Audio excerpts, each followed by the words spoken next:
Ouais, Congolais, bande konanga ya basi pe mibali, bana na biso, tolamuki leo na esengo parce que République démocratique du Congo, léopard na biso, balongoli biso soni, après 52 ans, to se qualifier na Coupe du Monde d'abord, et là, tolongwe na ba phase de poule, tokoti na 16e de finale, tokobeta na Angleterre.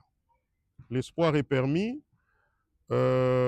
Toza ko remercier mokonzi na biso Félix Tshisekedi Tshilombo, le premier des sportifs congolais. Tozo remercier entraîneur, staff technique, supporter, équipe Mobimba, ministre à sport, gouvernement, population na biso pe diaspora ya Mexique, ya États-Unis, ya Canada. Donc ebanso o basali ke likambo ekokisama. Merci mingi. Et le Congo nous unit, les léopards nous unissent, le sport est en train de nous unir, parce que même na Goma, Bolandi, Bayembi Félix Tshisekedi. Troisième but, Ouaneza Manda Sika, au fait. Eza prophétique. Parce que tout ce que le président fait jusque-là n'était que Ezaki na ongaga transition, pour na ozong sambuka na rai. Ndenge Hippolyte Kanambe Rwandais wana boye, mbwa ya Kagame wana yaka na mbuka na biso, pour na infiltrer pe ko bomamboka na biso na kati. Alors boye bolandi République démocratique du Congo efundi Rwanda na ba instance ya mboka mindele oyo kokaki kosalema jamais sous le Rwandais Hippolyte Kanambe, parce que azalaki mbwa na bango, yo nani okende kofunda Rwanda. Alors yango wana longonya na président de la République au faut atikala ponga na loba clair, hein, il faut atikala wana po mokitani na ye nanu amonani te, successeur na ye nanu amonani te, totika ba jeu ezala na kati ya UDPS. Je le dis personnellement, individuellement, remplacer Tshisekedi dans amonani te, na union sacrée pe nanu amonani te. Et amboka na biso toko diriger yango na constitution ya sika o toko rédiger, parce que constitution actuelle il a qu'ici que ba province ezo gérame malamu te. Tomoni yango ba sénateur balekaka na kimuyibi na corruption. Donc soki muto asali musala mboka to aza na mbongo ne na ba affaire ayebi que en corrompant les députés provinciaux, parce que c'est ça le terme, n'ayons pas peur des mots, en corrompant les députés provinciaux na koleka. Même pour la gouverneur, poste na biso, omoni likolo ya kozanga carte d'identité, kozanga identification, pe recensement ya population, bomoni qu'il y a un étranger à diriger notre pays pendant 18 ans. Donc, il faut toyer baka, qui est congolais et qui ne l'est pas. Et tout ça, ça doit être dans une constitution. Et tant d'autres, beaucoup d'autres choses. Donc, n'ayons pas peur. Yawana, faut que l'on l'appelle limitation à ba mandat pour Félix Tshisekedi Azalawana. Analysez-le comme vous voulez, on s'en fout. Natangi feuille à chou moko, feuille moko ya chou, ou natangi na Jeune Afrique, ou balobi Angola, lobi à se désolidariser na parce que il faut Kabila nananga bazala na table ya négociation et ya masolo, poto benga o masolo, po na mona tina kuti ya dialogue ango ezate. Masolo ane osalema na Kinshasa, makambu ya Hippolyte Kanambe le Rwandais aya na mesa wana ezate. Makambu ya nanga oyo boye appuyer ba richesse pe abomi ba Congolais ezate. En Angola, c'était une guerre entre Angolais. Jonas Savimbi, Dos Santos, pe ba père de l'indépendance. C'était des Rwandais, excusez-moi, c'était des Angolais qui se battaient entre eux na kati ya mboka na bango. Après, avant indépendance, indépendance et guerre et bandeli sous après indépendance. Mais chez nous, nous sommes des importants. Et ça, Rwanda, et ça, mboka ba paya, ndaza ko recruter, a recruter qui Joseph Laurent Désiré Kabila, paix à son âme, où il se ressaisisse, à se ressaisissa, on va y arriver, à se ressaisissa, il s'était ressaisi, excusez-moi, Laurent Désiré Kabila s'était ressaisi à prendre conscience, Joseph Kabila, na Kagame ba bomié, Edi Kapende en sait quelque chose, yango batiaki na boloko. Le général Edi Kapende, que je salue. La vérité, il faut qu'on le bat. Pas mon temps, ça, la moutelo, Razate. Omoni. Allez, bah, Bomi, Laurent Désiré Kabila, bah, tiens, Rwandais, place. Pendant des années, a propulsé, bah, Rwandais. Au Baye, Panabiso, na 1920, 1959, 1960. Et na armée, na ba institution, bah, toi, na ba mati, bah, zui et sika. Bah, bon, na kimboka, ane, komi, bah, bah, sombi, bah, na biso, bah, zoba. Zambe, ala, la kate. Son Excellence Félix Antoine Tshisekedi Tshilombo, président de la République, a déshabillé et a démasqué Batouana. Mboka na biso ezalaki na gouffre na libulu pena pe to bimisi yango.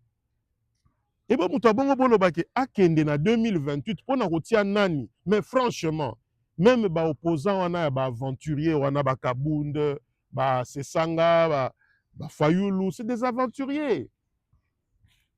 Polobi lobi Batouana tamba oya ba cheli biso mutu mususu. Mboke zongi lisusu na sima toko kondima ngo te.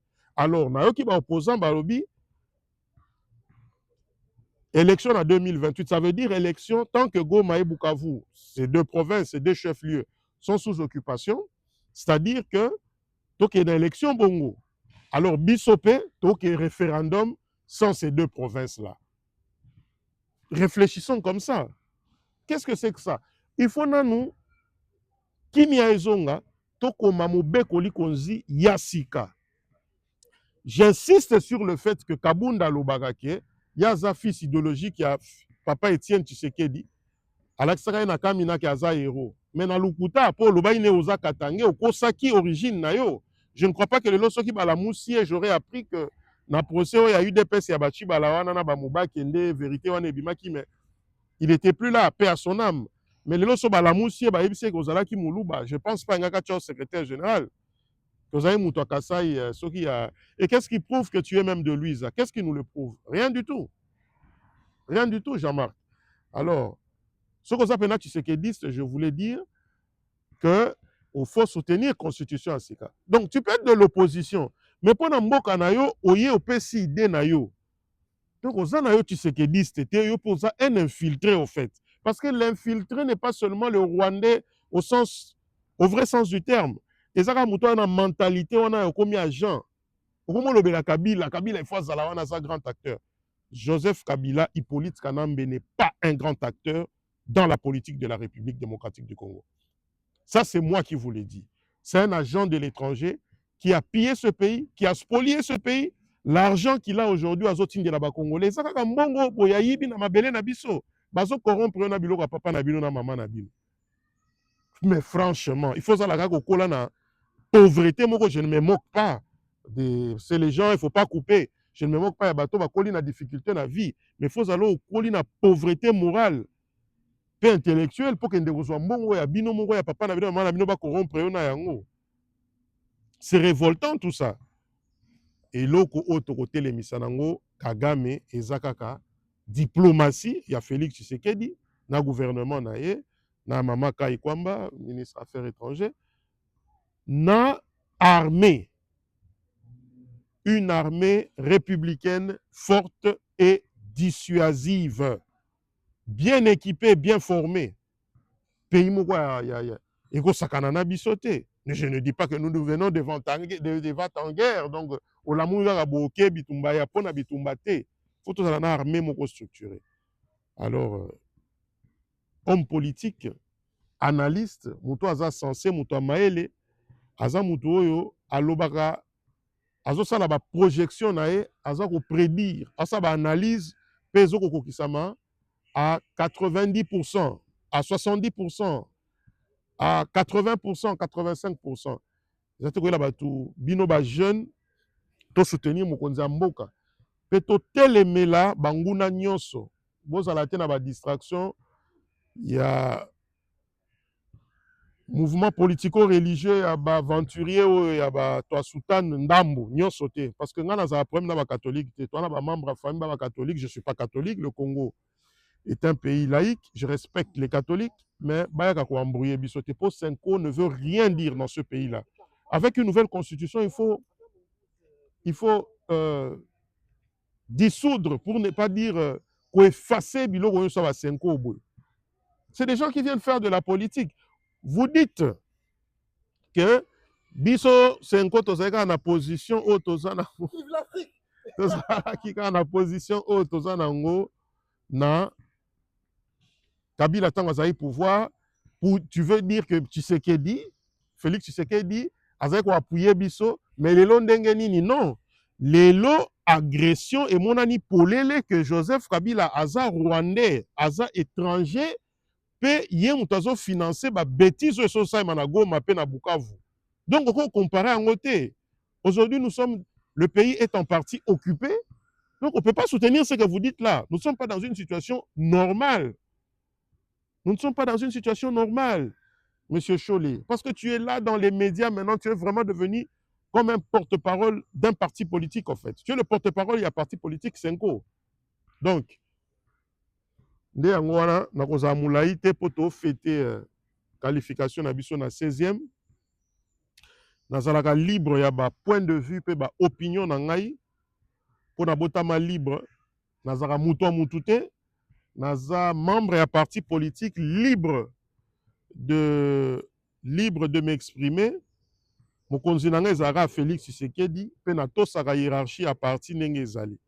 Nazalaka bien éduqué, je suis poli moi, mais soko ye na buzoba, soko ye na babiloko moko boye nde elekaka te. Même si je te dois 2 millions de dollars, même si je te dois en cash 2 millions de dollars, toi aussi tu me dois. Et tu me dois plus que l'argent.